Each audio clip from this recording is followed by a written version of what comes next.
الحمد لله وكفى وسلام على عباده الذين اصطفى أما بعد فأعوذ بالله من الشيطان الرجيم بسم الله الرحمن الرحيم وقل رب أدخلني مدخل صدق وأخرجني مخرج صدق واجعل لي من لدنك سلطانا نصيرا وقال تعالى وَإِذْ يَمْكُرُ بِكَ الَّذِينَ كَفَرُوا لِيُثْبِتُوكَ أَوْ يَقْتُلُوكَ أَوْ يُخْرِجُوكَ وَيَمْكُرُونَ وَيَمْكُرُ اللَّهُ وَاللَّهُ خَيْرُ الْمَاكِرِينَ وقال النبي صلى الله تبارك وتعالى عليه وسلم لا هجرة بعد الفتح ولكن جهاد ونية وإذا استنفرتم فانفروا وقال النبي صلى الله عليه وسلم لو كنت متخذا خليلا لاتخذت أبا بكر خليلا أو كما قال النبي عليه السلام صدق الله مولانا العظيم وصدق رسوله النبي الكريم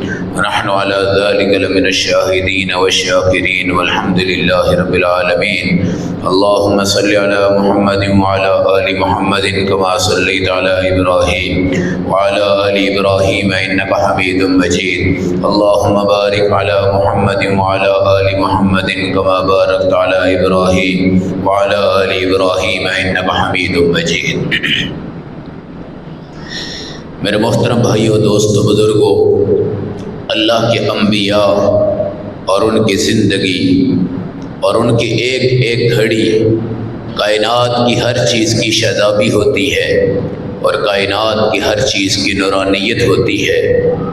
نبی علیہ السلام نے 13 سال تک لا الہ الا اللہ اور پوری دنیا میں اس کی آواز کو جب لگایا ہے اور مکہ سے آپ نے شرک کے خاتمے کی کوشش فرمائی ہے، تو یہاں کے سردار اور چودھری اور وڈیرے میرے نبی علیہ السلام کی اس بات سے اور آپ کی اس محنت سے اور آپ کے صحابہ کا بے در پہ اسلام کی طرف آنا، ان تمام چیزوں سے اور ان ترقیوں سے انتہائی قسم کے حسد کے میدان میں گھوم رہے تھے۔ حضرت علیہ السلام اور صحابہ پہ ظلم و ستم کے پہاڑ توڑنے کے منصوبے بنائے جا رہے تھے، اور نبی علیہ السلام کے صحابہ بھی انتہائی پریشان کن حالات میں تھے، اور حضرت صلی اللہ علیہ وآلہ وسلم اپنی محنت کو جاری کیے ہوئے اپنے اللہ سے دعا گو تھے کہ اللہ اسلام کو غلبہ نصیب فرمائے۔ بالآخر وہ وقت آیا جب میرے اللہ نے یہ فیصلہ فرما دیا کہ اللہ کے حبیب آپ مکہ سے نکل کر مدینہ ہجرت کر جائیے گا۔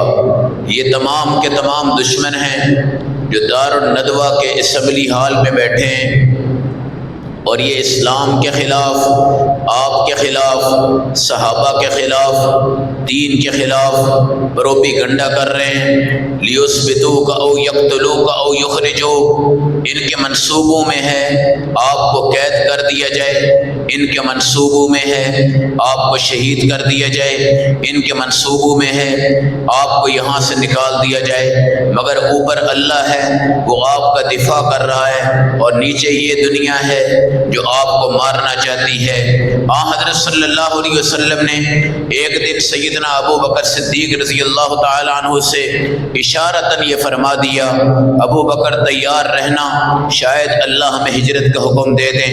آپ کے چچا حضرت عباس تشریف لائے، انصاریوں کی جماعت تھی، مدینہ سے آئے، میرے نبی کے پاس آ کے کہنے لگے یا رسول اللہ یہاں پر خون خرابہ ہوگا، قتل و غارت ہوگا، آپ کی شہادتیں ہو سکتی ہیں، ہم آپ سے درخواست کر رہے ہیں ہمارے جان مال آپ پہ قربان ہوں، یہ انصار مدینہ ہیں، میں ان کے وفد کی قیادت کر رہا ہوں، آپ مکہ چھوڑ دیجئے، آپ مدینہ آئیے۔ ایک صحابی تھے جن کا نام اس وقت عباس بن عبادہ تھا، انہوں نے کہا کہ دیکھو اگر تم اللہ کے نبی کو دعوت دینے آئے ہو اور مدینہ لے کے جانا چاہتے ہو تو یہ مدینہ کی لڑائی بھی شروع ہو جائے گی، مکہ کی لڑائی بھی شروع ہوگی، عجم کی لڑائی بھی شروع ہوگی، عرب کی لڑائی بھی شروع ہوگی، تم اس بات کے لیے تیار ہو؟ حضرت عباس نے کہا جو کچھ بھی ہے ہم سب اس بات کے لیے تیار ہیں، اللہ کے نبی تشریف لے آئیں، ہم آپ کا استقبال بھی کریں گے، آپ کی نصرت بھی کریں گے، مدینہ میں آپ کو ٹھکانہ بھی دیں گے، ہر چیز آپ کے لیے انشاءاللہ جان کے طور پہ بھی حاضر ہے، مال کے طور پہ بھی حاضر ہے۔ یہ وہ وقت تھا جب آپ کے چچا حضرت عباس مسلمان نہیں ہوئے تھے اور اس وقت وہ مشرک تھے، اس کے باوجود قرابت داری اور صلہ رحمی کے تقاضے پہ آپ نے دعوت دی۔ میرے نبی نے ابو بکر صدیق سے کہا شاید اللہ ہمیں ہجرت کا حکم دے دے، تم ذہنی طور پہ تیار رہنا۔ ذہنی تو کیا، ابو بکر صدیق کی تیاری نبی کے اشارے کے بعد کپڑوں کے اعتبار سے، ذہن کے اعتبار سے، جسم کے اعتبار سے اونٹنیاں خرید کر ان کو پالنا تک شروع کر دیا۔ ابو بکر صدیق رضی اللہ تعالیٰ عنہ نے اس چیز کو سنجیدہ ہو کر سوچا اور سیریس ہو کے سوچا اور اپنی پوری تیاری فرما دی۔ اما عائشہ رضی اللہ تعالیٰ عنہ کہتی ہیں دوپہر کا وقت تھا، ایک شخص اندر داخل ہوا انتہائی نورانیت کے ساتھ اور آپ کے سر پہ چادر تھی، ہمیں پتہ چلا کہ نبی پاک علیہ السلام تشریف لائے ہیں، اور اس وقت عرب میں لوگ کسی کے گھر میں نہیں آتے تھے، یہ آرام کا وقت ہوتا تھا۔ ہم حیران تھے کہ آج اللہ کے نبی اس وقت تشریف لائے۔ آپ نے ابو بکر صدیق سے کہا کون ہے گھر میں؟ کہا اپنے ہی ہے۔ آپ نے کہا سائڈ پہ آؤ، ایک بات کرنی ہے۔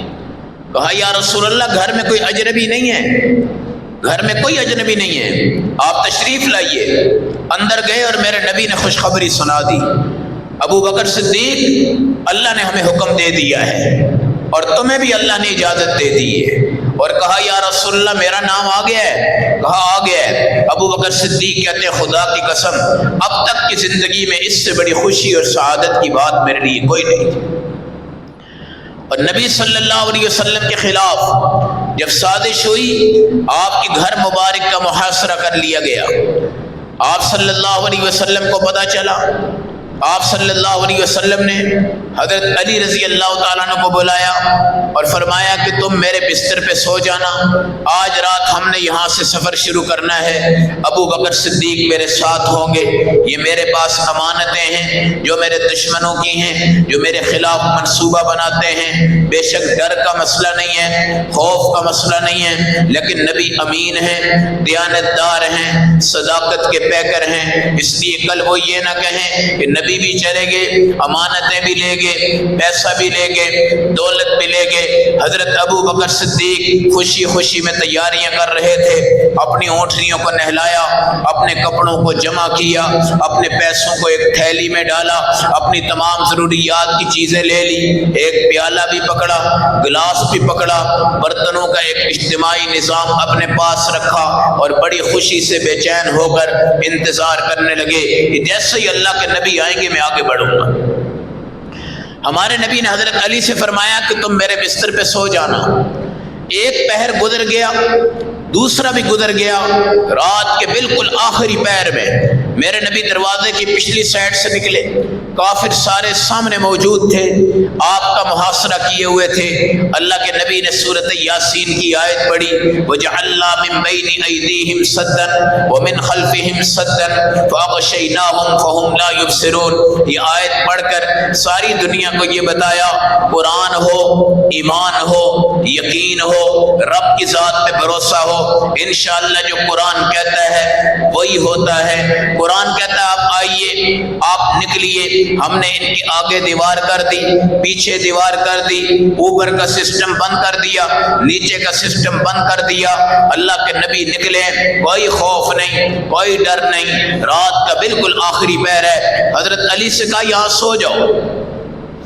حضرت علی کہتے ہیں جیسے ہی میں نے بستر رسول پر اپنا سر رکھا، ایک دم سے مجھے سکون کی نیند آ گئی، اور نبی کریم صلی اللہ علیہ وسلم نے اسی وقت کے قریب حضرت علی کے خراٹوں کو بھی سنا، اور دنیا کو یہ بتایا کہ ان کو پتہ ہے آج میں نبی پاک کی امانتیں اپنے پاس رکھ کے سویا ہوں، آج میں نبی پاک کے حکم کے تحت سو رہا ہوں، آج میں نبی پاک کے بستر پہ سو رہا ہوں، آج کی زندگی بھی ایمان کامل والی ہے اور آج کی موت بھی میری شہادت ہو سکتی ہے، مجھے کوئی فکر نہیں، دنیا ملے تو ایمان کی ملے، آخرت ملے تو شہادت کی ملے، اس کے علاوہ صحابہ کا راستہ کوئی نہیں ہوتا تھا۔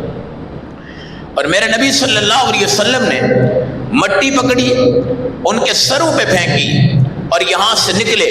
سیدنا ابو بکر صدیق تھوڑی سی دور اپنی 2 اونٹنیاں لے کر کھڑے تھے اور میرے نبی نے پوچھا کس کی ہیں؟ کہا یا رسول اللہ یہ میری ہیں، میں نے ہجرت کے لیے کب سے تیار کی ہیں۔ اور حضور صلی اللہ علیہ وسلم نے فرمایا 1 اونٹنی پہ میں سوار ہو جاتا ہوں مگر اس کی قیمت تم مجھ سے لے لو۔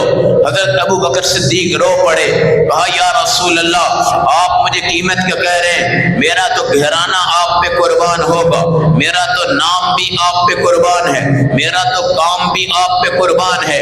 خدا کی قسم ابو بکر صدیق کا مطلب یہ ہوتا ہے ہر کام میں پہل کرنے والا۔ صدقہ مانگو تو سب سے پہلے ابو بکر، نماز کے اندر جماعت کا مسئلہ ہے پہلے ابو بکر، جہاد کے اندر امامت کا مسئلہ ہے، صدقے کا مسئلہ ہے، خیرات کا مسئلہ ہے، اس میں ابو بکر، مسجد کی خریداری کی زمین کا مسئلہ ہے، اس میں ابو بکر، ہجرت کے صحابہ میں پہلا نام آیا ہے سیدنا ابو بکر صدیق۔ یار سفر، یار ہجرت کسی بھی مقام پہ ہیں تو آپ ابو بکر صدیق ہیں، ہر مقام پہ۔ آپ نے فرمایا اللہ کی قسم اگر میں کسی کو خلیل بناتا، ابو بکر کو خلیل بناتا، سارا نور ایمان اللہ نے مجھے دیا ہے اور میں نے اس کو نکال کر ابو بکر صدیق کو دیا ہے اور ابو بکر صدیق نے صحابہ میں بانٹا ہے اور صحابہ میں تقسیم کیا ہے۔ تجلیات نبوت کا سب سے بڑا عکس وہ سیدنا ابو بکر صدیق ہے اور صدیق اکبر کے سب سے بڑے عکس باقی صحابہ کرام ہیں۔ یہ ہجرت کا سفر تجلیات نبوت ہے، یہ انوارات نبوت ہے، یہ نبی پاک علیہ السلام کے خاصے۔ حضرت علی کہنے لگے میں جیسے ہی بستر پہ لیٹا مجھے سکون آ گیا، مجھے آرام آ گیا، مجھے راحت آ گئی اور میں سکون سے سو گیا۔ جس بستر پہ نبی پاک علیہ السلام آرام فرماتے ہیں اس بستر پر آپ کو اجازت ملی، آج آپ یہاں لیٹ جائیں، آج آپ یہاں سو جائیں، آج اس جگہ پر اپنا ٹھکانہ بنا لیں، یہ امانتیں کل یہ تمام لوگوں کو دے دینا، دے کر تم بھی مدینہ کی طرف آ جانا۔ ابو بکر صدیق اونٹنیاں لائے ہیں، ایک اونٹنی کا نام قصبہ ہے، ایک اونٹنی کا نام عصبہ ہے۔ میرے نبی نے پوچھا کس کی ہیں؟ یا رسول اللہ یہ میں نے خریدی ہیں اور میں نے پالی ہیں۔ میرے نبی نے فرمایا ایک اونٹنی مجھے دے دو، اس کی قیمت لے لو، میں اس پہ سوار ہو جاؤں۔ یا رسول اللہ تن من آپ پہ قربان، آپ سے قیمت لوں، یہ کیسے ہو سکتا ہے؟ پھر میرے نبی علیہ السلام کے ساتھ سیدنا ابو بکر صدیق یہاں سے آگے منتقل ہوتے ہیں۔ یہ یار ہجرت حضرت ابو بکر صدیق ہے اور یار بستر نبی کریم علیہ السلام کے صحابی حضرت علی ہیں۔ اگر یوں کہا جائے کہ لوگوں کی امانت کی حفاظت کرنے والے سیدنا حضرت علی ہیں اور اللہ کی جو امانت تھی اس کی حفاظت کرنے والے سیدنا ابو بکر صدیق ہیں، اس میں کوئی مبالغہ نہیں۔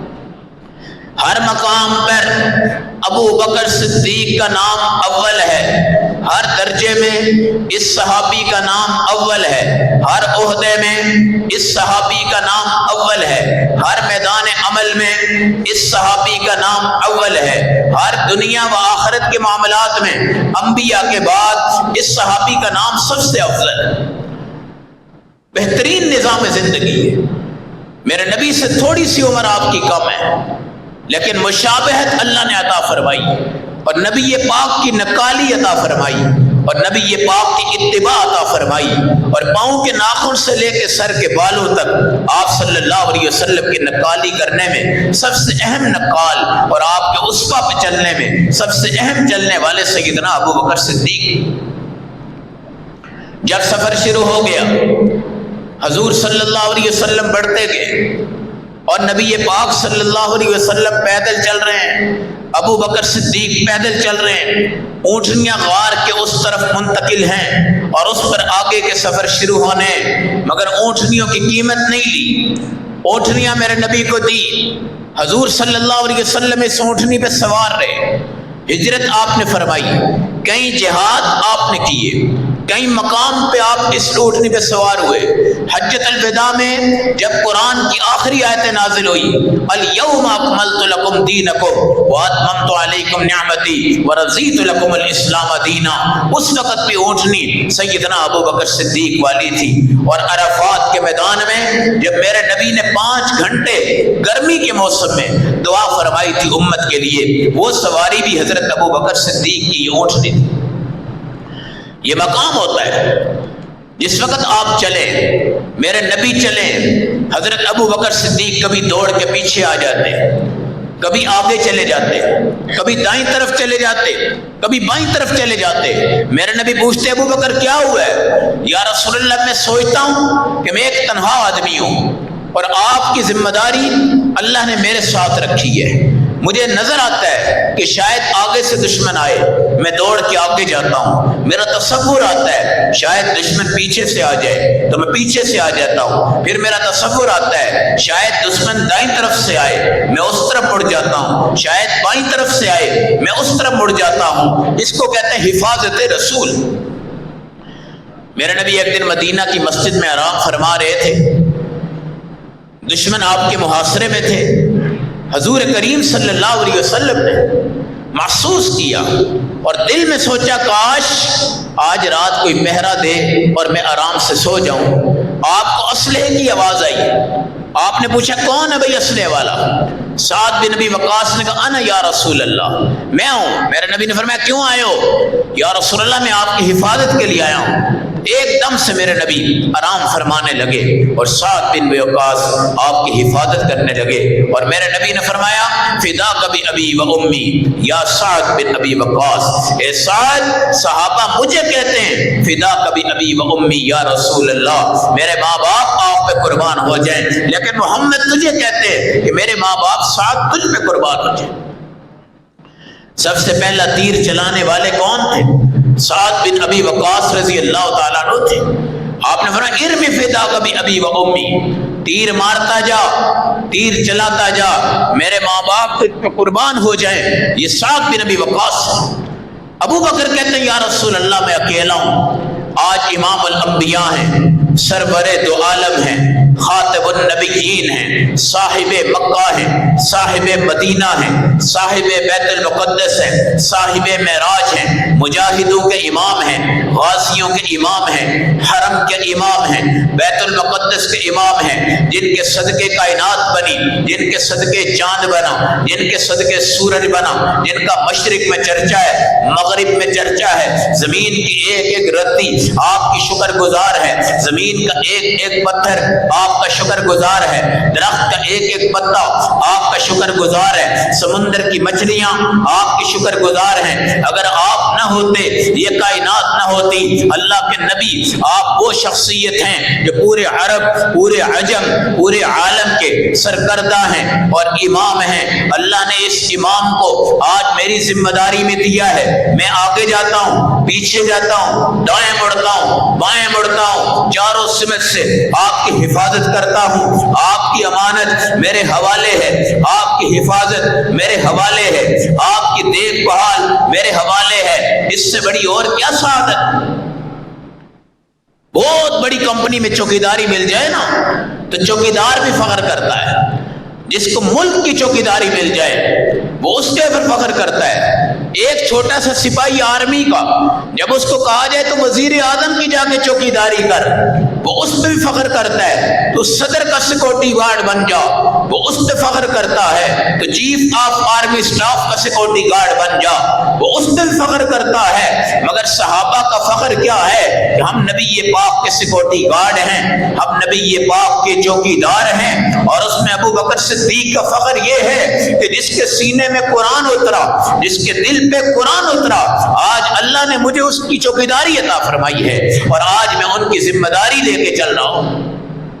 سنگریزے آگے، پتھر آگے، اللہ کے نبی کے پاؤں میں ہلکے ہلکے زخم آئے، ابو بکر صدیق کی نظریں پڑ گئی، زیادہ لمبی بات نہیں کی، فوراً میرے نبی کو اٹھایا، اپنے کندھوں پہ بٹھا لیا۔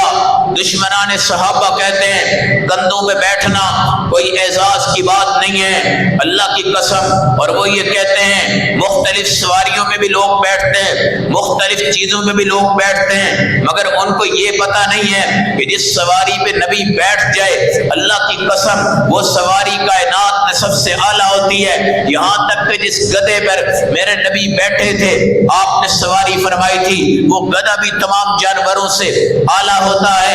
خدا کی قسم، جب ابو بکر صدیق کی آپ کندھوں پہ بیٹھے اور کسی صحابی کے اندر اتنی طاقت سکت نہیں ہے تو وہ میرے نبی کو اٹھا سکے، اس لیے کہ نبی صرف جسم کا نام نہیں ہے، نبی نبوت کا نام ہے، نبی رسالت کا نام ہے، نبی ختم نبوت کا نام ہے، نبی اس کو کہتے ہیں جس کے سینے میں قرآن بسا ہوا ہے، اور نبی اس کو کہتے ہیں جس کے سینے میں حضرت آدم سے لے کے آخری امتی تک کا دین بسا ہوا ہے، اور نبی اس کو کہتے ہیں جس نے اللہ کی پوری عبادت کے حق ادا کی ہے اور محبت کے حق ادا کی ہے، اور نبی اس کو کہتے ہیں کہ زمین اس کی پیاسی تھی، اللہ نے پیدا آپ کو زمین پہ کیا، آسمان جب پیاسا تھا اللہ نے معراج کروا دی، خدا کا عرش جب پیاسا تھا اللہ نے جا کے اس پر بٹھا دیا۔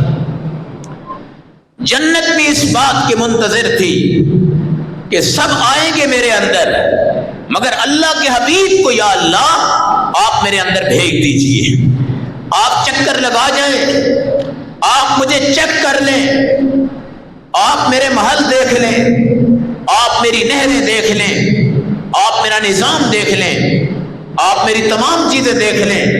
یہ اتنی بڑی ذمہ داری والی شخصیت کو کندھوں پہ اٹھانے والا صرف ایک صحابی ہے، اور اس کا نام سیدنا ابو بکر صدیق ہے۔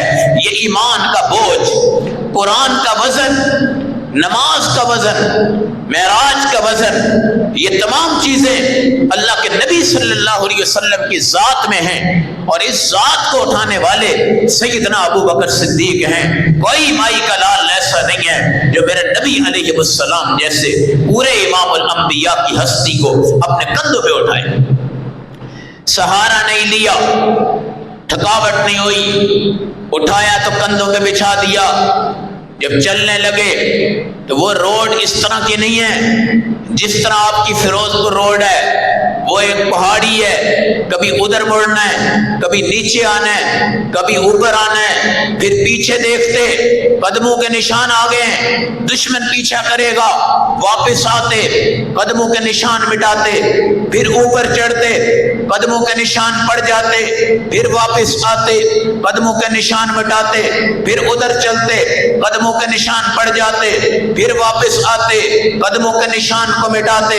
حضور پاک کو اٹھا کر یہ نہیں کہا کہ مجھے تھکاوٹ ہو گئی، یہ نہیں کہا میں تنگ ہو گیا، یہ نہیں کہا میں پریشان ہو گیا۔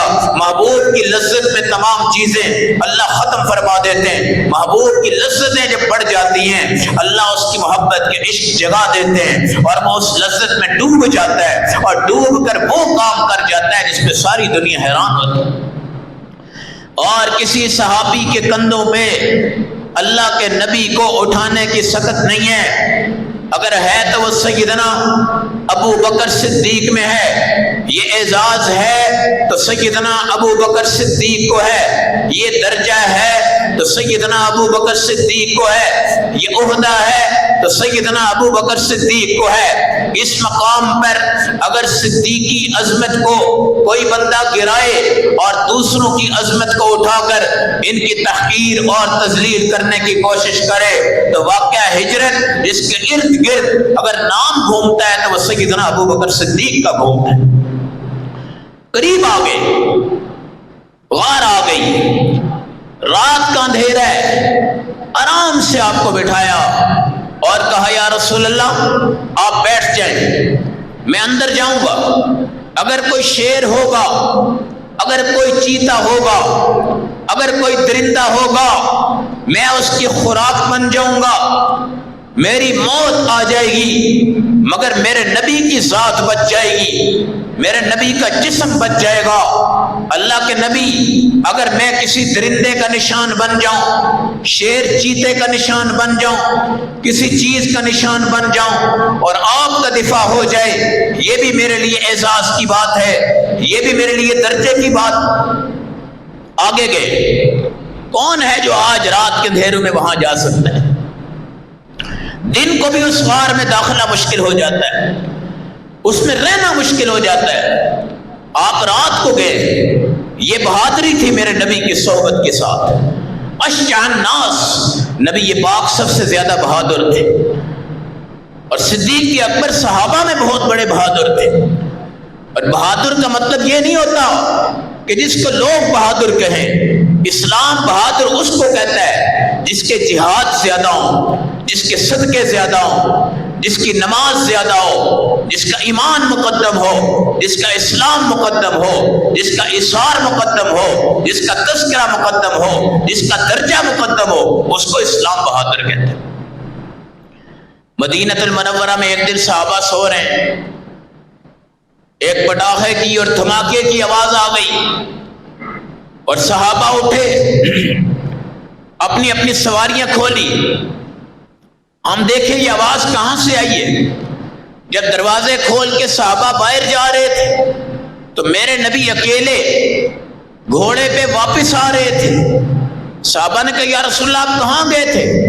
فرمایا لم تراؤ، لم تراؤ، گھبراؤ مت، گھبراؤ مت، میں وہاں سے ہو کے آ گیا ہوں، جس جگہ تم جانے لگے تھے میں اکیلا گیا ہوں، اس جنگل کو میں دیکھ آیا ہوں۔ لم تراؤ، لم تراؤ، گھبراؤ مت، گھبراؤ مت، میں ڈرنے والا نہیں۔ جو بندہ اللہ سے ڈرتا ہے اس کو کسی اور کا ڈر نہیں ہوتا۔ اب صحابہ حیران تھے۔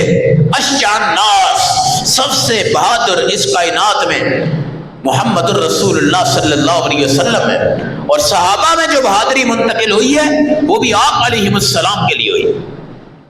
یہی تو وجہ ہے، خیبر جب فتح ہوئی تو میرے نبی نے کہا کل جھنڈا اس کو دوں گا جس سے اللہ بھی پیار کرتا ہے اور اس کا رسول بھی پیار کرتا ہے۔ آج حضرت علی نے وہ قلعہ فتح کر دیا۔ اگلے دن صحابہ نے کہا ایک دفعہ دوبارہ اٹھاؤ ذرا اس دروازے کو۔ حضرت علی ہلانے لگے تو ہلا بھی نہیں سکے۔ میرے نبی نے کہا کل نبی کے حکم کی طاقت تھی اور خدا کے حکم کی طاقت تھی، حضرت علی کی ذاتی طاقت نہیں تھی۔ آج اللہ کا بھی حکم نہیں ہے اور اس کے نبی کا بھی حکم نہیں ہے۔ اب اٹھائیں گے، اب وہ طاقت نہیں آئے گی جو اللہ کے حکم کے بعد آتی ہے۔ یاد رکھنا، ہم کیا سمجھتے ہیں کہ ہم نماز نہیں پڑھ سکتے، ہم کھڑے نہیں ہو سکتے؟ نان چنے کی دکان پہ 100 بندوں کی لائن لگتی ہے نا، لوگ وہاں سے نان چنے لینے کھڑے ہو جاتے ہیں۔ مچھلی والوں کی دکان سردیوں میں لینے لگاتی ہے، لوگ گھنٹہ گھنٹہ وہاں پہ کھڑے ہو جاتے ہیں۔ سینما ہال کی ٹکٹیں جب رش پڑ جاتی ہے، ہمارے نوجوان صبح جاتے ہیں 2-2 گھنٹے کھڑے ہوتے ہیں۔ کرکٹ میچ، اسٹیڈیم جب وہاں پہ ٹکٹیں بانٹی جا رہی ہوتی ہیں، ہمارے جوان بوڑھے وہاں پر لینوں میں لگے ہوتے ہیں، اور یہاں پر مولوی صاحب جلدی نماز پڑھائیں، لیٹ نہ کریں، نمازی تھک جاتے ہیں، فلاں ہو جاتا ہے۔ اور بھائی جب تمہیں اللہ حکم دیتے ہیں تو اماں فاطمہ جیسی خاتون بھی پوری رات کھڑی ہو کے نماز پڑھتی ہے، تمیم داری جیسا بندہ بھی پوری رات میں قرآن پڑھ ڈالتا ہے، حضرت عثمان غنی جیسا صحابی ایک رکعت میں قرآن پڑھ ڈالتا ہے، امام ابو حنیفہ رحمۃ اللہ علیہ ایک رات میں پورا قرآن 2 رکعتوں میں پڑھ ڈالتے ہیں۔ یہ اللہ کے حکم کے تحت آؤ گے تو طاقت آئی۔ حضرت ابو بکر صدیق کہتے ہیں یا رسول اللہ بیٹھیے۔ آپ اندر تشریف لے گئے، دائیں بائیں دیکھا، غار میں چھوٹے چھوٹے سوراخ تھے، سوراخوں کو دیکھتے ہوئے اپنا کرتا بھی نیچے رکھا اور اس کو بیچ میں ڈالا، کپڑے اپنے تھے، نکالتے گئے، سوراخ بند کرتے گئے، سوراخ بچ گئے، اپنے اپنی پگڑی اتاری اور اس کے ٹکڑے کیے، سوراخوں میں دیا، ایک سوراخ پھر بھی بچ گیا۔ میرے نبی صلی اللہ علیہ وسلم کو اٹھا کے اندر تشریف لائے اور اپنا پاؤں مبارک اس سوراخ میں رکھا اور اپنے زانوں کے اوپر نبی پاک سے کہا یا رسول اللہ آپ آرام فرمائیے، غار میں اتنی زیادہ جگہ نہیں تھی، آپ بیٹھے، بیٹھ کر اپنے زانوں پر اللہ کے نبی کو سلا دیا، لٹا دیا، اور خدا کی قسم کوئی بلب نہیں تھا، کوئی روشنی نہیں تھی، میرے نبی کے چہرے کا نور تھا جو غار سور میں چمک رہا تھا، اور ابو بکر صدیق کی آنکھوں کا مقدر تھا۔ آج ٹی وی دیکھ کر آنکھیں خراب کر دی، سوشل میڈیا کی گندی تصویریں دیکھ کر آنکھیں تباہ کر دی، ڈرامے فحاشیاں دیکھ کر آنکھیں تباہ کر دی، اور یانیت کے میدان پر ہماری آنکھیں تباہ ہو گئی۔ آج نمبر 1 اینک لگ گئی، 2 نمبر لگ گئی، 4 نمبر لگ گئی، کس لیے لگی؟ ٹی وی دیکھتا ہے، کمپیوٹر دیکھتا ہے، ڈرامے دیکھتا ہے، میچ دیکھتا ہے، فحاشیت کے میدان میں چلتا ہے۔ کاش کہ وہ یہ کہتا کہ میں قرآن پڑھتا تھا، نظر کمزور ہو گئی، ڈاکٹر مجھے اینک لگا دے، میں قرآن پڑھتا جاؤں، قرآن دیکھتا جاؤں، قرآن سے پیار کرتا جاؤں۔ اللہ کی قسم تو اس اینک پر تو ثواب ہے، اور جو اینک دنیا کے نظام کے لیے لگائی، دنیا کی آنکھ کے لیے لگائی، میرا عقیدہ ہے، ایمان ہے، سب سے کائنات میں بڑی ہستی اللہ کے بعد محمد الرسول اللہ ہے، اور آپ کا چہرہ خاتم الوجہ ہے کہ ان نے پورے چہروں کے حسن کو مٹا دیا اور اپنے حسن کو ظاہر کیا ہے۔ اس حسین چہرے کو اکیلا اور تنے تنہا مخلوق میں 72 گھنٹے تک جو دیکھنے والا شخص ہے، اس شخص کا نام صرف ابو بکر صدیق۔ ابو بکر صدیق، ہم کہتے ہیں پیروں کی صحبتوں میں جایا کرو، اللہ کے ولیوں کی صحبتوں میں جایا کرو، گانے بجانے، ڈھول ڈھبکے، عشاء کی نماز میں رات کو مسجد کے باہر یہاں پہ ڈھول چل رہے تھے، لوگ بھنگڑے ڈال رہے تھے۔ ایک ساتھی کو میں نے کہا ان کو کہو شرم کرو، یہ نماز کا ٹائم ہے۔ کہنے لگا اٹاری دربار پر میلہ لگا ہوا ہے، اس کا چندہ اکٹھا کر رہے ہیں، اور میری امت، عوام، مخلوق، اس نے آج میرے نبی صلی اللہ علیہ وسلم کے تعارف کے لیے بھی چندے لگانے شروع کر دیے ہیں۔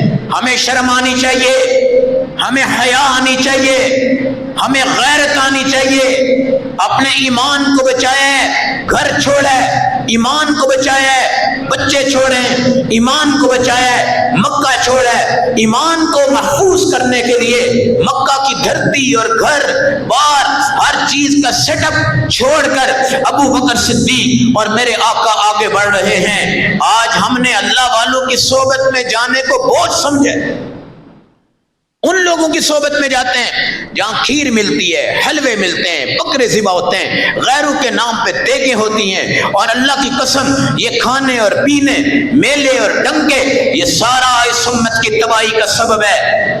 حضرت علی حجویری رحمت اللہ علیہ ولیوں کے ولی ہیں، کتب کے کتب ہیں، غوث ابدال ہیں، بہت بڑے امام ہیں، اللہ والے ان کی صحبت سے مشرف ہوئے ہیں، بڑی نورانیت پوری دنیا میں انہوں نے پھیلائی ہے۔ ان کی کتابیں پڑھ لو، کشف المحجوب، ان کے مریدوں کے حالات پڑھ لو، ان کی زندگی پڑھ لو، ان کی نمازوں پہ توجہ، ان کی داڑھی پہ توجہ، ان کی حیا پہ توجہ، حرام سے بچنے پر ان کے بیان پڑھو، شرک سے بچنے پر ان کے بیان پڑھو۔ مگر آج ان بزرگوں کی قبر مبارک جہاں بھی اللہ نے بنا دی ہے، میری اور آپ جیسے لوگ اپنی بھوک مٹانے کے لیے وہاں نماز نہیں پڑھتے، کھا اور پی کے آ جاتے۔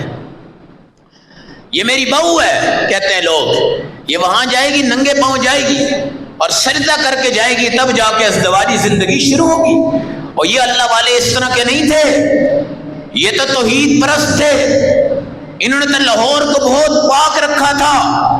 خواجہ معین الدین چشتی اجمیری نے ہندوستان کے اس ملک میں جس جگہ گائیں ذبح نہیں ہو سکتی تھی، وہاں پر اپنے ایمان کو، اسلام کو پھیلایا ہے۔ آج اجمیر شریف میں جائیں، لوگ کٹا نہیں کھاتے، گائے کھاتے، قرآن کی سزائیں سنتے ہیں، وہاں بتوں کا نظام الحمدللہ نہیں ہے، اور یہ اللہ والے وہاں گئے تھے۔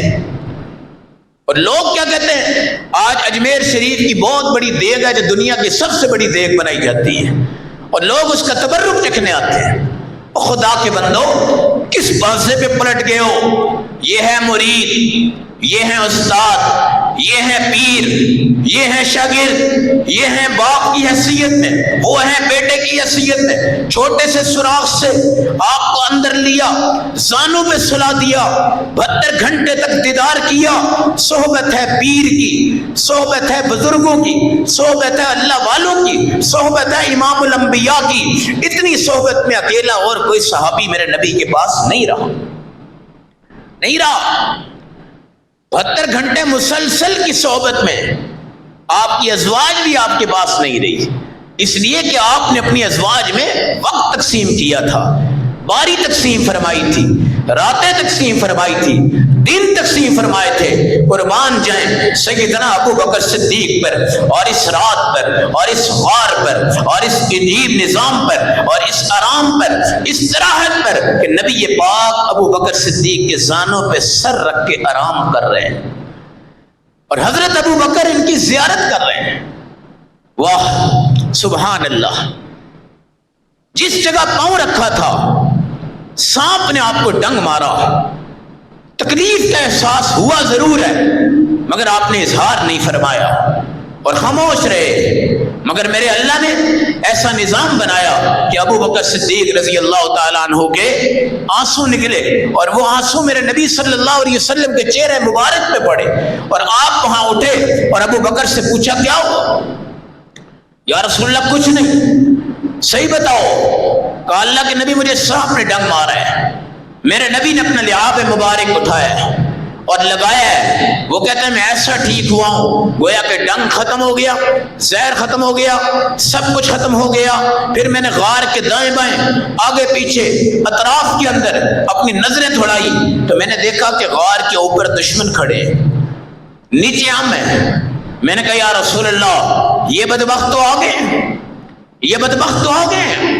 خزانے کی حفاظت، خزانے کی حفاظت، بینک کا چوکیدار پیسے کی حفاظت کرتا ہے، فیکٹری کا چوکیدار فیکٹری کی حفاظت کرتا ہے، سکول کا چوکیدار اسٹوڈنٹ کو بچاتا ہے، ملک کا چوکیدار ملک کو بچاتا ہے، مسجد کا چوکیدار نمازی کی حفاظت کرتا ہے، مدرسے کا چوکیدار طالب علم کی حفاظت کرتا ہے، سڑک کا چوکیدار ٹریفک کی حفاظت کرتا ہے، باغ کا چوکیدار باغ کی حفاظت کرتا ہے، کھیتی کا چوکیدار کھیتی کی حفاظت کرتا ہے، اور کبھی کتے جیسا بندہ بھی کتا بن جاتا ہے اور وہ بھی چوکیداری کرتا ہے، وہ بھی حفاظت کرتا ہے۔ بہت سی چیزوں کی حفاظت ہوتی ہے۔ خدا کی قسم قربان جائے صحابہ پر جنہوں نے اگر حفاظت کی ہے تو بدر میں اللہ کے نبی کی، احد میں اللہ کے نبی کی، حنین میں اللہ کے نبی کی، طائف میں اللہ کے نبی کی، یرموک میں اللہ کے نبی کی، ہر مقام پہ اللہ کے نبی کی۔ اور سب سے بڑے قربان ہم ہو جائیں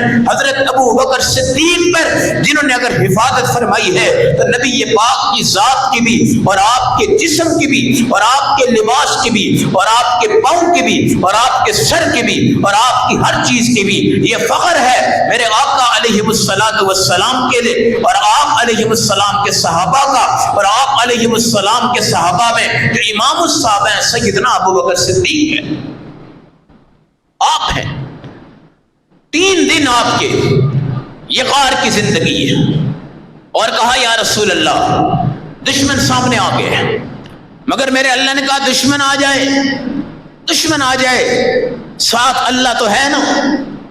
مکڑی کا جالا لگ گیا، کبوتری کے انڈے غار پہ آ گئے، ببول کا کانٹوں والا درخت اگ گیا۔ اس جگہ کوئی انجینئر جاتا یا ماہر جاتا یا زراعت والا جاتا یا باغوں والا جاتا، سب یہی کہہ سکتے تھے کہ یہ مکڑی کا جالا، یہ ببول کا درخت اور یہ کبوتری کے انڈے اس بات کی علامت ہیں یہاں پہ سینکڑوں سال ہو گئے، اس غار میں کوئی نہ گیا ہے نہ اس غار میں کوئی جا سکتا ہے۔ یہ سب اگانے والا، لگانے والا، چلانے والا، دکھانے والا، بچانے والا میرا اللہ ہے۔ آج پیر اور مرید غار میں چلے گئے، اس غار کا نام غار سور ہے۔ ایسا پیر بھی کوئی نہیں، ایسا مرید بھی کوئی نہیں۔ پیر بھی ایسا کہ جنت میں سب سے بڑی جنت کا مصداق ہے، اور مرید بھی ایسا کہ جس کی دنیا میں جنت اللہ نے بنائی اور بنا کے میرے نبی کے ساتھ رکھا، میرے نبی کے ساتھ رکھا، اور آج بھی میرے نبی کے ساتھ ہے۔ آپ جائیں گے مدینہ میں، آپ پڑھیں گے الصلاۃ والسلام علیک یا نبی اللہ، پھر پڑھیں گے الصلاۃ والسلام علیک یا ابا بکر، ابو بکر پہ سلام، عمر پہ سلام، نبی پہ سلام، یہ تینوں سلام اکٹھے ہو رہے ہیں۔ ایسی یاری، رفیق فی الدنیا، رفیق فی الآخرہ، رفیق فی الروضہ، رفیق فی الاول، رفیق فی المؤخر، رفیق فی التقدم، آگے بھی وہ میرا رفیق، پیچھے وہ رفیق، دنیا میں وہ رفیق، آخرت میں وہ رفیق، حوض کوثر پہ وہ رفیق، پل صراط پہ وہ رفیق، جس کو آٹھوں جنت کے دروازے کہیں ادھر آؤ، ادھر آؤ، ادھر آؤ، ادھر آؤ، ادھر آؤ، ادھر آؤ، ہم سے جاؤ، ہم سے جاؤ، ہم سے جاؤ، ہم سے جاؤ، ہم تمہارا انتظار کر رہے ہیں کہ وہ ابو بکر آئے تو صحیح۔ یہ ہیں 72 گھنٹے کے پیر اور مرید۔ ایسے پیر تلاش کرو جن کی صحبت کا اثر تمہارے اوپر ہو، ایسے پیر تلاش نہ کرو جو دنیا سے چلے جاتے ہیں، لوگ جا کر ان کے مزاروں اور درباروں پہ پیسے پھینک دیتے ہیں۔ کس کو کھلانا ہے؟ دنیا سے جانے والوں کو۔ اگر وہ اللہ کے راستے میں ہے تو ان کو اللہ رزق دے رہا ہے میرے بھائی، زندوں کو نہیں کھلاتے۔ ماں بھوکی ہوتی ہے، خدا کی قسم، باپ بھوکا ہوتا ہے، بچا ہوا کھانا لوگ کھلاتے ہیں۔ گاڑی کی فرنٹ سیٹ پہ ماں باپ کی جگہ ختم ہو گئی ہے۔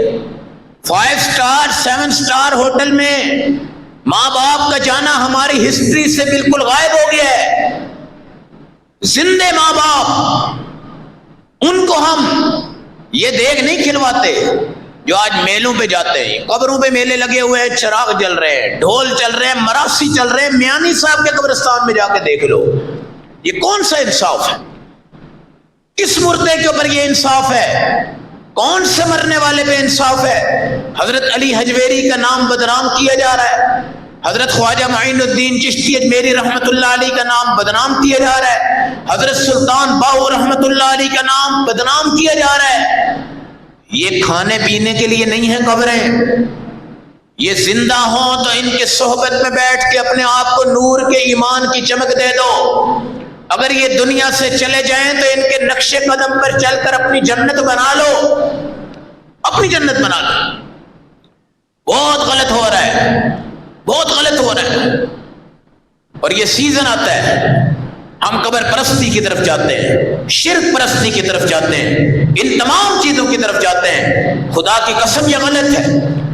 یہ کوئی دیوبندی بریلوی کا مسئلہ نہیں ہے، یہ تمہاری اور میری عقل کا مسئلہ ہے۔ یا معاذ لا تشرک باللہ شیئا ان قتلت او حرقت، اے معاذ شرک نہ کرنا، قتل ہو جاؤ تو ہو جاؤ، جل جاؤ تو جل جاؤ، اللہ کے دربار میں جانا تو شرک نہ کرنا، شرک نہ کرنا، شرک نہ کرنا۔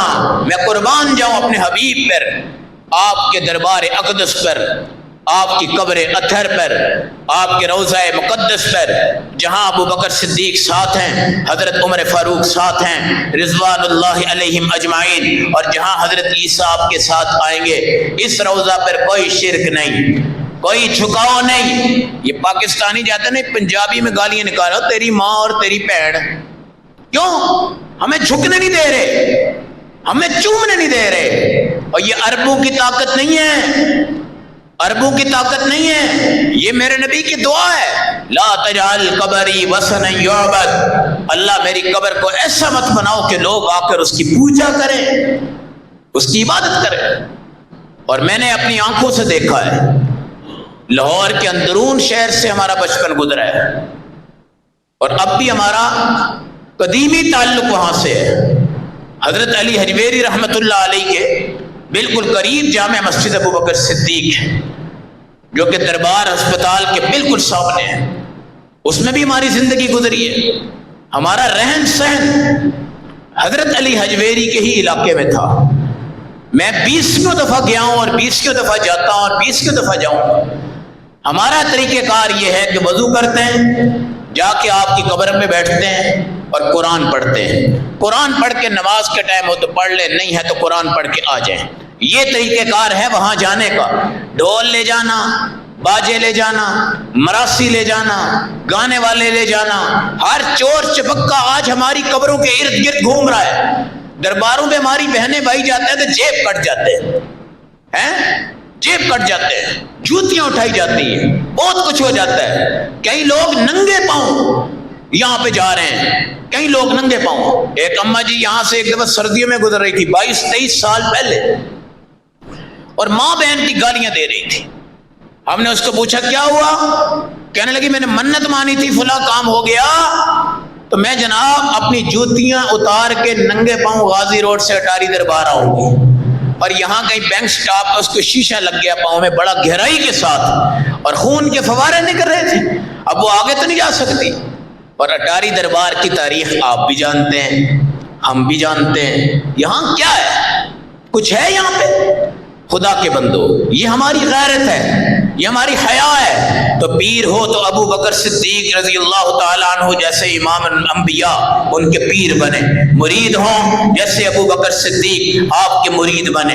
اور 72 گھنٹے کی اس پیر کی صحبت اس طرح کی تھی کہ آگے انشاءاللہ یہ سیرت اور ہجرت آگے بڑھ رہی ہے. اب یہاں کے آگے سفر ہیں، وہاں سے مدینہ کا سفر ہے. وہاں جا کر آپ دیکھیے گا کہ اتنے دن کے سفر میں صحبت رسول میں ابو بکر صدیق رہے ہیں تو آپ کے چہرے پہ کون سا نور آیا ہے، کون سا تاج آیا ہے، کون سا عہدہ ملا ہے، کون سا نظام ملا ہے. تو ہجرت کبھی کبھی انسان کو ایمان بچانے کے لیے کرنی پڑتی ہے.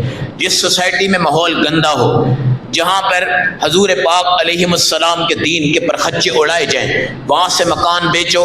اس سوسائٹی میں جاؤ جہاں تمہیں نماز، دین، ایمان، احکام بتلائے جاتے ہوں، جہاں پہ اذان ہوتی ہو. کئی لوگ کہتے ہیں ایسی جگہ پہ جانا ہے جہاں مولوی نہ ہو، شور شرابہ نہ ہو، ہوا نہ ہو. اللہ ہم سب کو ہدایت دے، اللہ ہم سب کو ہدایت دے. ہمیں اس محلے سے اللہ بچائے جس میں مسجد نہ ہو، قبرستان نہ ہو، مردوں کو دفنانے کے لیے بھیک مانگنے پڑے اور مسجد کو دیکھنے کے لیے ہمیں ترس نہ پڑے. ایسی سوسائٹیاں بھی غلط ہیں، یہ رولز بھی غلط ہیں، یہ طریقے بھی غلط ہیں.